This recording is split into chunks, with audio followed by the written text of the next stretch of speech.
بسم اللہ الرحمن الرحیم۔ آج کا ہمارا عنوان ہے کہ جن دلائل سے فریق مخالف کو غیر اللہ سے مصیبت کے وقت پکارنے اور استعانت کے جواز کا شبہ ہوا ہے ان کے جوابات۔ کل کے سبق میں ہم نے یہ بات تفصیل کے ساتھ پڑھ لی تھی کہ ما فوق الاسباب، آپ مدد کے لیے سوائے اللہ کے اور کسی کو بھی نہیں پکار سکتے۔ فوق الاسباب پکارا جا سکتا ہے، اس کی میں نے عام فہم مثالیں بھی دی تھیں، اور ما فوق الاسباب جو ہے نہیں پکارا جا سکتا۔ فوق الاسباب یعنی اسباب کو بروئے کار لاتے ہوئے کسی سے بھی مدد لی جا سکتی ہے، جیسے موبائل سے ہم مدد لیتے ہیں، کمپیوٹر سے لیتے ہیں، مختلف چیزوں سے ہم مدد لیتے ہیں، تو ایسے ہی انسانوں سے بھی مدد لینا، اسباب کے تحت مدد مانگنا، یہ بالکل جائز ہے۔ لیکن ما فوق الاسباب جو مدد ہے وہ سوائے اللہ کے اور کوئی نہیں کر سکتا، اس وجہ سے اللہ کے علاوہ ما فوق الاسباب آپ کسی سے مدد مانگ بھی نہیں سکتے۔ لیکن مسلمانوں کے جو گروہ، جو فرقے اس بات کے مدعی ہیں کہ اللہ کے علاوہ بزرگوں سے بھی مدد مانگی جا سکتی ہے، وہ بزرگ جو اس دنیا سے چلے گئے ہیں، یا وہ بزرگ جو دنیا میں موجود ہے لیکن آپ کے سامنے وہ موجود نہیں ہے، وہ کہیں دور بیٹھے ہوئے ہیں، اور بغیر کوئی سبب کے آپ دعاؤں میں ان کو پکارتے ہیں۔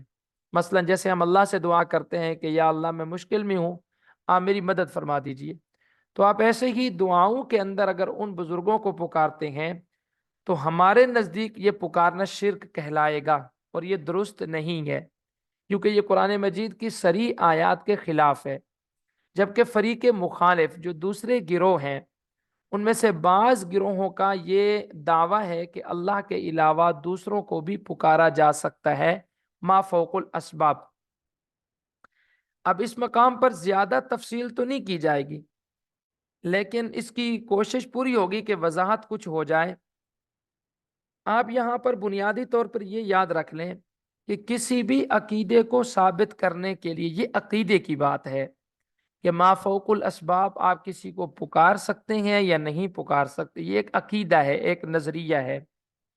تو یاد رکھیں کہ کسی بھی عقیدے کو اور کسی بھی نظریے کو ثابت کرنے کے لیے دلیل قطعی کی ضرورت ہوتی ہے۔ دلیل قطعی کس کو کہتے ہیں؟ دلیل قطعی کہتی ہیں ایسی دلیل کو جس کا ماننا ضروری ہو جائے، جس سے آپ انکار نہ کر سکتے ہو، جس دلیل کا دلیل بننا یقینی ہو، اس میں کسی قسم کا کوئی شک نہ ہو، نہ تو ثبوت کے اعتبار سے کوئی شک ہو اور نہ ہی معنی اور مطلب کے اعتبار سے کوئی شک ہو۔ جیسے قرآن مجید ہے، اب ثبوت کے اعتبار سے اس میں کوئی شک نہیں ہے، لیکن قرآن مجید کے جو مطالب ہیں ان کے وہ مختلف ہو سکتے ہیں، لیکن قرآن مجید سارے کا سارا یہ قطعیت دلالت بھی ہے اور قطعیت ثبوت بھی ہے، تو قرآن مجید سے آپ کسی عقیدے کو ثابت کر سکتے ہیں۔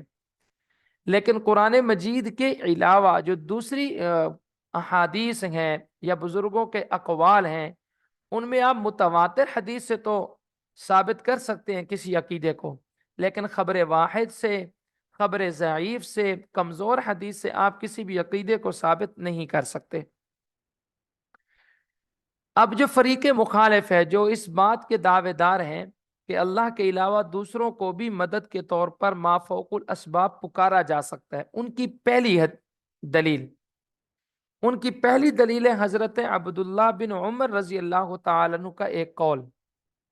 حضرت عبداللہ بن عمر رضی اللہ تعالیٰ عنہ سے روایت ہے کہ ایک مرتبہ ان کا پاؤں سو گیا، جیسے پاؤں سن ہو جاتا ہے، ان کا پاؤں سن ہو گیا اور سو گیا، تو کسی نے ان سے کہا، یہ روایت میں آتا ہے کہ کسی نے ان سے کہا، حضرت عبداللہ بن عمر رضی اللہ تعالیٰ عنہ سے کسی نے ان سے کہا کہ انہیں یاد کیجئے جو آپ کو سب سے زیادہ محبوب ہیں۔ تو حضرت عبداللہ بن عمر رضی اللہ تعالیٰ عنہ نے کہا یا محمداہو، انہوں نے کیا کہا؟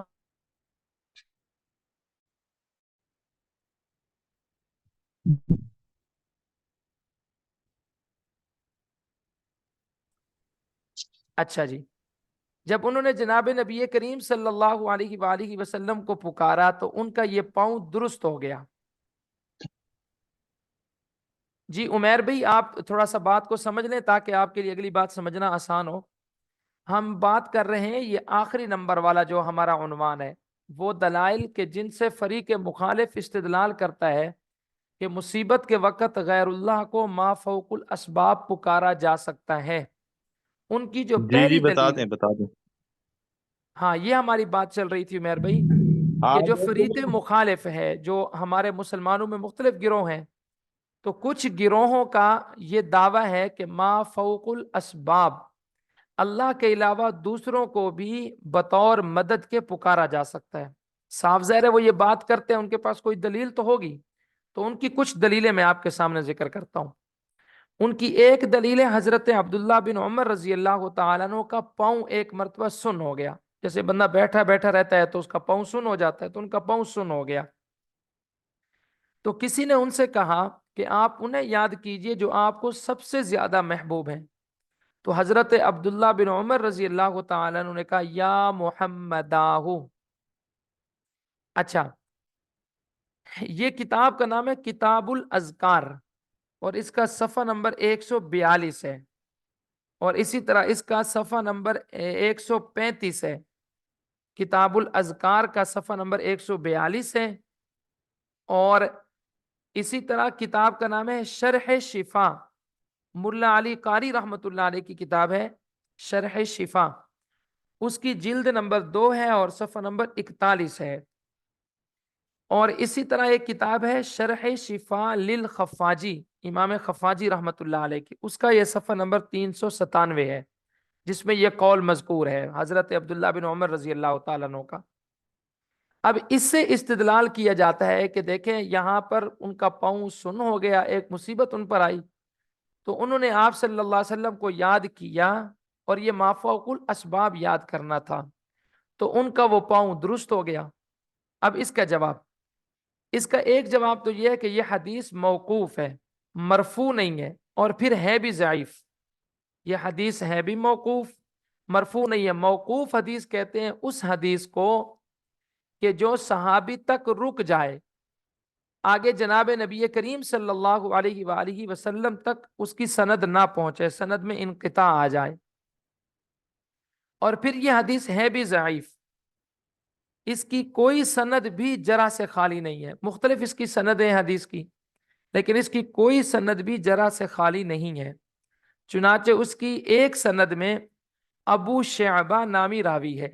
اس کی ایک سند میں کون راوی ہے؟ ابو شعبہ. امام دار قطنی رحمت اللہ علیہ فرماتے ہیں کہ یہ راوی متروک ہے. متروک کہتے ہیں اس راوی کو کہ جس کو حدیث کے باب میں چھوڑ دیا گیا ہو. دوسری سند میں محمد بن مصعب ہے. امام نسائی رحمت اللہ علیہ کہتے ہیں کہ یہ ضعیف ہے، اور امام ابو حاتم رحمت اللہ علیہ کہتے تھے کہ اس کی حدیث ضعیف ہے. علامہ خطیب رحمت اللہ علیہ کہتے ہیں کہ کثرت سے غلطیاں کرتا تھا. عبداللہ بن سیار رحمت اللہ علیہ فرماتے ہیں ضعیف تھا. ابو احمد الحاکم رحمت اللہ علیہ فرماتے ہیں کہ محدثین کے نزدیک ضعیف تھا. امام ابن حبان رحمت اللہ علیہ فرماتے ہیں اس سے استدلال نہیں کیا جا سکتا، اس سے استدلال نہیں کیا جا سکتا. یہ اس کی دوسری سند کا مسئلہ ہے. پہلی سند بھی ضعیف، دوسری بھی ضعیف. اس کی تیسری سند میں زہیر بن معاویہ ابو اسحاق سے روایت کرتے ہیں. اس حدیث کی جو تیسری سند ہے اس میں زہیر بن معاویہ ابو اسحاق سے روایت کرتے ہیں. زہیر بن معاویہ اگرچہ ثقہ راوی تھے، لیکن محدثین نے اس کی تصریح کی ہے کہ ان کی وہ حدیث جو ابو اسحاق کے طریق سے ہو، جو انہوں نے ابو اسحاق سے لی ہو، وہ ضعیف ہے. چنانچہ حافظ ابن حجر رحمت اللہ علیہ نے تقریب صفحہ نمبر 130 میں، اور علامہ ذہبی رحمت اللہ علیہ نے میزان صفحہ نمبر 355 میں، اور امام ابو حاتم رحمت اللہ علیہ نے اس کی تصریح کی ہے کہ اگر یہ روایت صحیح بھی ہو تب بھی یہ خبر واحد ہے. حالانکہ سند میں بعض راویوں کا حال بھی آپ نے معلوم کر لیا کہ اس کی سند میں بعض راوی ضعیف ہیں، لیکن اگر اس کی سند صحیح بھی ہو تو یہ خبر واحد ہے. اور عقیدے کے باب میں خبر واحد سے استدلال نہیں ہو سکتا، کیونکہ عقیدہ ثابت ہوتا ہے قطعیت ثبوت اور قطعیت دلالت روایت سے، جبکہ یہ روایت خبر واحد ہے، اور خبر واحد جو ہے وہ یقین کا فائدہ نہیں دیتی بلکہ وہ ظن اور گمان کا فائدہ دیتی ہے۔ اچھا، اس حدیث کا دوسرا جواب یہ ہے کہ یہ حدیث موقوف اور ضعیف ہونے کے ساتھ ساتھ فریق مخالف جو کہ اس بات کا دعوے دار ہے کہ غیر اللہ کو پکارا جا سکتا ہے، یہ اس معنی کو ثابت نہیں کرتی، کیونکہ اس میں لفظ ہے اذکر، کہ تم یاد کرو، اس میں ادعو کا لفظ نہیں ہے، اس میں ادعو کا لفظ نہیں ہے۔ اور یہاں پر حرف ندا قریب اور بعید دونوں کے لیے مستعمل ہے۔ یہ جو کہا نا اذکر، تم یاد کرو اس کو جس سے تمہیں سب سے زیادہ محبت ہے، تو حضرت عبداللہ بن عمر رضی اللہ تعالی نے کہا یا محمد آؤ۔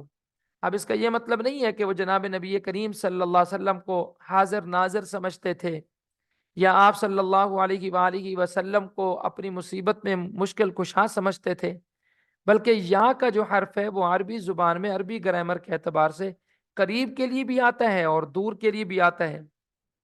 تو انہوں نے جناب نبی کریم صلی اللہ علیہ وسلم کو جو یا محمداہ کہاں ہے، اس سے یہ ثابت نہیں ہوتا کہ مصیبت کے وقت غیر اللہ کو بطور امداد کے بلایا جائے اور پکارا جائے۔ اچھا جی، اسی طرح ایک اور روایت پیش کی جاتی ہے، اس روایت کو بھی ہم دیکھ لیتے ہیں۔ ایک دوسری روایت یہ ہے،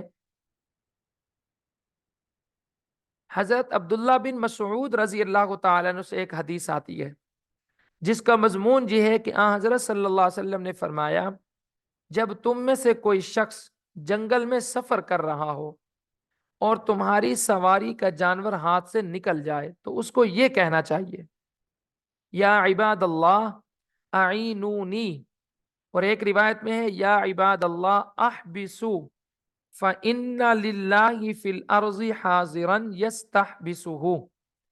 یہ مجمع الزوائد، اس کا صفحہ نمبر 133 ہے، اور اسی طرح ایک کتاب اذکار کی حسن حسین، اس کا صفحہ نمبر 163 ہے، اور کتاب الاذکار کا صفحہ نمبر 201 ہے۔ اب اس روایت کا مطلب کیا ہے کہ اے اللہ کے بندو میری مدد کرو، اے اللہ کے بندو اس کو روکو، کیونکہ وہاں کچھ ایسے لوگ حاضر ہوتے ہیں جو اس کو روک لیں گے۔ اب فریق مخالف کا استدلال اس طرح ہے کہ اس روایت میں دیکھیں اللہ کے نبی نے فرمایا صلی اللہ علیہ وسلم کہ جب تم میں سے کوئی جنگل کے اندر ہو تو وہ اگر کسی مصیبت کے اندر آ جائے تو پکارے یا عباد اللہ، اے اللہ کے بندو میری مدد کرو۔ اب وہاں ہوتا تو کوئی نہیں ہے، تو وہ بزرگان دین ہی ہوتے ہیں کہ جو ما فوق الاسباب اس بندے کی مدد کرتے ہیں۔ یہ ان کا استدلال ہے۔ اس کا پہلا جواب یہ ہے کہ یہ روایت ایک سند کے ساتھ حضرت عبداللہ بن مسعود رضی اللہ تعالیٰ عنہ سے مروی ہے، جس کی سند میں معروف بن حسان ہے۔ سند میں ایک راوی آتا ہے، اس کا نام کیا ہے؟ معروف بن حسان۔ علامہ حیثمی رحمۃ اللہ علیہ لکھتے ہیں کہ ضعیف ہے، اور امام ابن عدی رحمۃ اللہ علیہ کہتے ہیں کہ یہ منکر الحدیث ہے، یعنی اس کی حدیث جو ہے وہ دوسری احادیث سے متضاد ہوتی ہے۔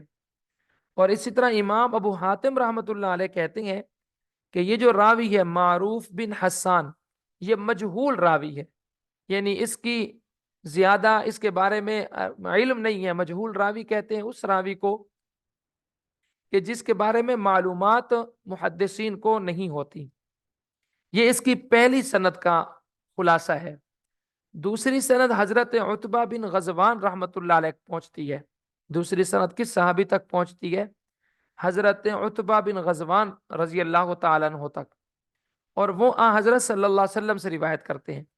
لیکن اس سند میں حسب تصریح علامہ حیثمی رحمۃ اللہ علیہ وہ کہتے ہیں، علامہ حیثمی رحمۃ اللہ علیہ کہتے ہیں کہ اس حدیث کے بعض راوی ضعیف اور کمزور ہیں، اور دوسری خرابی یہ ہے کہ یزید بن علی راوی کی حضرت عتبہ سے ملاقات ثابت نہیں ہے، اور نہ اس نے ان کو دیکھا ہے اور نہ ان کا زمانہ پایا ہے، لہٰذا یہ روایت حضرات محدثین کی اصطلاح میں منقطع ہے، جو ضعیف ہے کہ ایک راوی ہو وہ صحابی سے کوئی روایت نقل کرے لیکن صحابی سے اس کی ملاقات بھی نہ ہوئی ہو اور صحابی سے کا زمانہ بھی اس نے نہ پایا، تو اس کو کہا جاتا ہے منقطع روایت، کیونکہ وہ کٹ جاتی ہے کہ اس نے درمیان کا واسطہ چھوڑا، کیونکہ خود تو اس کی ملاقات ہوئی نہیں ہے صحابی سے، اور درمیان میں کوئی اور واسطہ بھی نہیں ہے، صحابی کا زمانہ بھی اس نے نہیں پایا، تو یہ حدیث منقطع کہلاتی ہیں، اور منقطع حدیث ضعیف ہوتی ہے،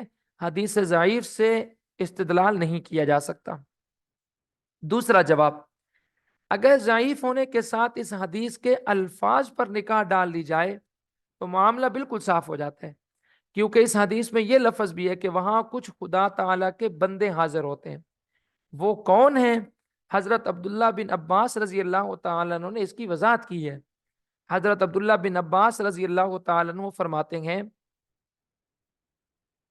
کہ حضرت صلی اللہ علیہ وسلم نے فرمایا کہ اللہ تعالیٰ کے کچھ فرشتے جنگلات میں رہتے ہیں، جب تمہیں کوئی رکاوٹ پیدا ہو تو یہ کہا کرو اعینوا عباد اللہ۔ یہ مجمع الزوائد جلد نمبر 10 اور صفحہ نمبر 132 کی روایت ہے، جس میں حضرت عبداللہ بن عباس رضی اللہ تعالیٰ عنہ نے وضاحت کر دی کہ جنگل میں جب تم یہ کہتے ہو اعینوا عباد اللہ، تو عباد اللہ سے مراد اللہ کے فرشتے ہیں، اور اللہ کے فرشتے چونکہ ہر جگہ موجود ہوتے ہیں، یہ ما فوق الاسباب میں نہیں آتا۔ اسی طرح اس روایت سے ما فوق الاسباب مدد طلب کرنا ثابت نہیں ہوا، بلکہ وہاں جو فرشتے موجود ہیں ان سے مدد طلب کی گئی ہے۔ یہ دوسری روایت کا جواب ہے۔ اب ہم چلتے ہیں اپنی تیسری روایت کی طرف، ایسی روایت کہ جس میں فریق مخالف کا یہ استدلال ہے کہ غیر اللہ سے مدد مانگی جا سکتی ہے ما فوق الاسباب۔ چوتھی روایت اس کی حضرت علی رضی اللہ تعالیٰ عنہ فرماتے ہیں، یہ استدلال کن کا ہے؟ یہ فریق مخالف کا استدلال ہے، جو یہ کہتے ہیں کہ غیر اللہ سے مدد مانگی جا سکتی ہے، جو ہمارا عنوان نمبر 14 ہے۔ روایت وہ پیش کرتے ہیں، حضرت علی رضی اللہ تعالیٰ عنہ فرماتے ہیں کہ اگر جنگل میں کسی درندے یا شیر کا خوف ہو تو تم حضرت دانیال علیہ الصلوۃ والسلام سے کہا کرو، حضرت دانیال علیہ الصلوۃ والسلام سے متعلق یہ کہا کرو کہ میں دانیال علیہ الصلوۃ والسلام کی پناہ چاہتا ہوں۔ اب حضرت دانیال علیہ الصلوۃ والسلام تو دنیا میں موجود نہیں ہے، تو ان کی پناہ چاہنا، یہ جو حضرت علی رضی اللہ تعالیٰ عنہ کا قول ہے، اس سے معلوم ہوتا ہے کہ بزرگوں کی، نبیوں کی مدد طلب کی جا سکتی ہے ما فوق الاسباب۔ اور یہ جو روایت ہے حضرت علی رضی اللہ تعالیٰ عنہ کی، یہ کتاب کا نام ہے حیات الحیوان، اس کی جلد نمبر 1 ہے اور صفحہ نمبر 6 ہے۔ اس روایت کا جواب، اس روایت سے بھی آپ استدلال نہیں کر سکتے۔ اس کی وجہ یہ ہے کہ حدیث موقوف ہے یہ، اور کیونکہ آپ صلی اللہ علیہ وآلہ وسلم تک اس کی سند نہیں پہنچتی، یہ حدیث موقوف ہے، کیونکہ جس حدیث کی سند نبی صلی اللہ علیہ وسلم تک نہ پہنچے وہ حدیث موقوف کہلاتی ہے، اور موقوف ہونے کے ساتھ ساتھ یہ حدیث ضعیف بھی ہے، کیونکہ اس میں متعدد راوی ضعیف اور کمزور ہیں۔ اس حدیث کا پہلا راوی ہے عبد العزیز بن عمران۔ یہ جو حدیث پیش کی جاتی ہے کہ تم جب جنگل میں ہو اور تمہیں کوئی مصیبت پہنچے تو حضرت دانیال علیہ الصلوۃ والسلام کی پناہ تم حاصل کر لیا کرو، تو اس سے فریق مخالف کا استدلال کیا ہے کہ غیر اللہ سے مدد مانگی جا سکتی ہے، کسی نبی سے، کسی ولی سے، باوجود اس کے کہ وہ نبی اور ولی اس دنیا سے چلے گئے ہوں، فوت ہو گئے ہوں، ان پر موت طاری ہو گئی ہو، تو مدد مانگی جا سکتی ہے۔ ایک تو یہ حدیث موقوف ہے، اور دوسرا سند کے اعتبار سے یہ ضعیف حدیث ہے۔ اس کی وجہ کیا ہے کہ اس کا پہلا راوی ہے عبد العزیز بن عمران۔ امام بخاری رحمۃ اللہ علیہ، ابن معین رحمۃ اللہ علیہ، امام نسائی رحمۃ اللہ علیہ، ابن حبان رحمۃ اللہ علیہ، ابو حاتم رحمۃ اللہ علیہ، ابو زرع رحمۃ اللہ علیہ، امام ترمذی رحمۃ اللہ علیہ، امام دار قطنی رحمۃ اللہ علیہ، عمر بن شبہ رحمۃ اللہ علیہ، سب اس کی تضعیف کرتے ہیں۔ وہ کہتے ہیں کہ عبد العزیز بن عمران جو راوی ہے یہ ضعیف راوی ہے، اور ضعیف راوی کی حدیث سے عقیدے کے باب میں استدلال نہیں کیا جا سکتا۔ اور اسی طرح امام بخاری رحمۃ اللہ علیہ اس کو صاحب مناکیر بھی کہتے ہیں۔ امام بخاری رحمۃ اللہ علیہ اس کو کیا کہتے ہیں؟ صاحب مناکیر، کہ منکر احادیث یہ ذکر کرتے تھے۔ یہ جو راوی ہیں عبد العزیز بن عمران، یہ منکر احادیث پیش کرتے تھے۔ تو منکر جو احادیث ہوتی ہیں وہ دوسری احادیث اور قرآن مجید کے معانی اور مطلب کے مخالف ہوتی ہیں، اس لیے ان احادیث سے استدلال نہیں کیا جا سکتا۔ یہ چوتھی دلیل ہے فریق مخالف کی، جو یہ کہتے ہیں کہ غیر اللہ سے مدد مانگی جا سکتی ہے، غیر اللہ سے مدد مانگی جا سکتی ہے۔ اب ہم چلتے ہیں پانچویں دلیل کی طرف۔ پانچویں دلیل ایک روایت پیش کی جاتی ہے حضرت بلال بن الحارث المزنی رحمت اللہ علیہ سے۔ حضرت بلال بن الحارث المزنی رحمت اللہ علیہ نے قحط سالی میں یا محمداہ کہا تھا۔ کیا کہا تھا؟ یا محمداہ، یعنی قحط سالی پڑ گئی تو صحابی نے کہا یا محمداہ، تو فریق مخالف کہتے ہیں یا محمداہ ان کا کہنا وہ اللہ کے نبی صلی اللہ علیہ وسلم سے مدد مانگنے کے لیے تھا۔ وہ کس کے لیے تھا؟ مدد مانگنے کے لیے تھا۔ اس کا جواب یہ ہے کہ اس کی روایت میں کامل ابن عدی چوتھے درجے کی کتابوں میں ہے۔ کامل ابن عدی یہ کون سے درجے کی کتابوں میں ہے؟ چوتھے درجے کی کتابوں میں ہے۔ اور اس طبقے کے بارے میں حضرات محدثین کرام کا فیصلہ یہ ہے کہ ان کی احادیث قابل اعتماد نہیں ہیں۔ چوتھے درجے کی جو کتابیں ہیں، جیسے پہلے درجے کی کتابیں ہیں حضرت امام مالک رحمۃ اللہ علیہ کی کتاب ہے، دوسرے درجے کی کتابیں ہیں، اسی طرح کتابوں کے درجات ہیں۔ تو کامل ابن عدی جو ہے یہ چوتھے درجے کی کتاب ہے۔ کامل ابن عدی یہ کتاب کا نام ہے، کامل ابن عدی یہ اس کی روایت ہے، اور کامل ابن عدی جو ہے یہ چوتھے درجے کی کتاب ہے، اور چوتھے درجے کی جو کتاب کی احادیث ہیں وہ قابل اعتماد نہیں ہے۔ اسی طرح چھٹی ایک حدیث آپ کے سامنے پیش کرتا ہوں، وہ یہ ہے کہ حضرت عبد الرحمن بن مسعودی، حضرت عبد الرحمن بن مسعودی کی ٹوپی میں یہ لکھا ہوا تھا محمد یا منصور، لکھا ہوا تھا محمد یا منصور، یہ لفظ لکھا ہوا تھا کہ اے محمد یا منصور، اے وہ شخص کہ جس کی مدد کی جائے، یعنی آپ صلی اللہ علیہ وسلم کو پکارا گیا ہے اور مدد کے لیے پکارا گیا ہے۔ اس کا جواب حضرات محدثین کرام تو ان کی روایت کو ضعیف سمجھتے ہیں۔ عبد الرحمن مسعودی رحمت اللہ علیہ جو تھے ان کی روایت کو ضعیف سمجھتے ہیں۔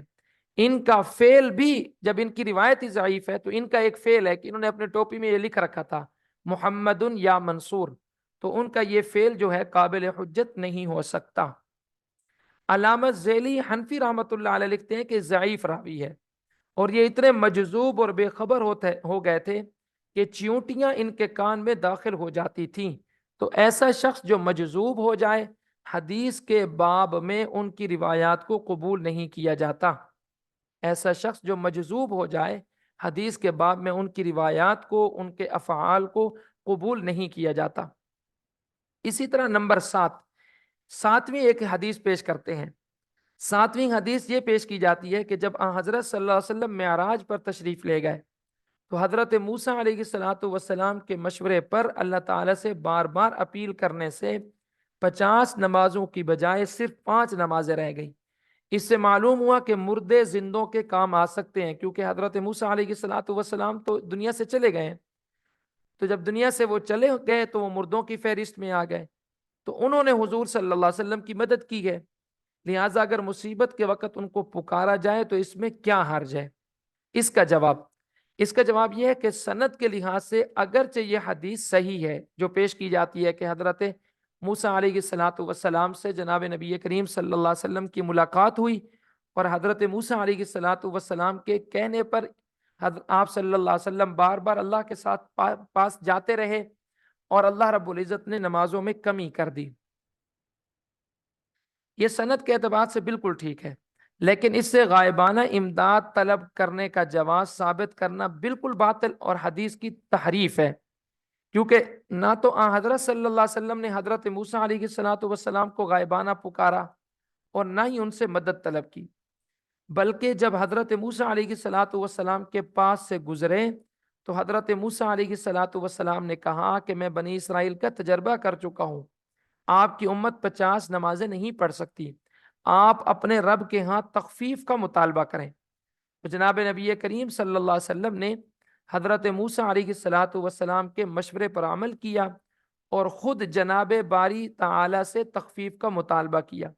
نہ تو حضرت موسیٰ علیہ الصلوۃ والسلام کو غائبانہ پکارا اور نہ ان کو بطور سفارش کے پیش کیا گیا، بلکہ جب ان سے ملاقات ہوئی تو ان سے سابقہ تجربے کی بنا پر ان کے بتلائے ہوئے مشورے پر عمل کیا۔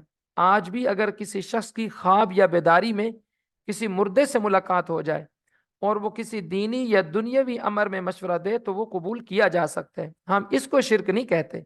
ہم شرک کس کو کہتے ہیں؟ کہ غائبانہ طور پر کسی مردہ کو یا کسی زندہ کو پکارا جائے اور ما فوق الاسباب سمجھتے ہوئے اس کی مدد کا عقیدہ رکھا جائے، ہم اس کو شرک سمجھتے ہیں۔ تو یہ فریق مخالف کے اور بھی دلائل ہیں، لیکن کچھ مشہور دلائل ہیں جو ساتھ میں نے آپ کے سامنے بیان کر دیے، تو ان دلائل کا جواب آپ کے سامنے آ گیا۔ اس کے علاوہ بھی جتنے دلائل ہیں ان سب کا ایک اجمالی جواب ہے، وہ یہ ہے کہ آپ جو بھی چیز پیش کرتے ہیں وہ قطعی دلالت نہیں ہے، اور یہ عقیدے کا مسئلہ ہے۔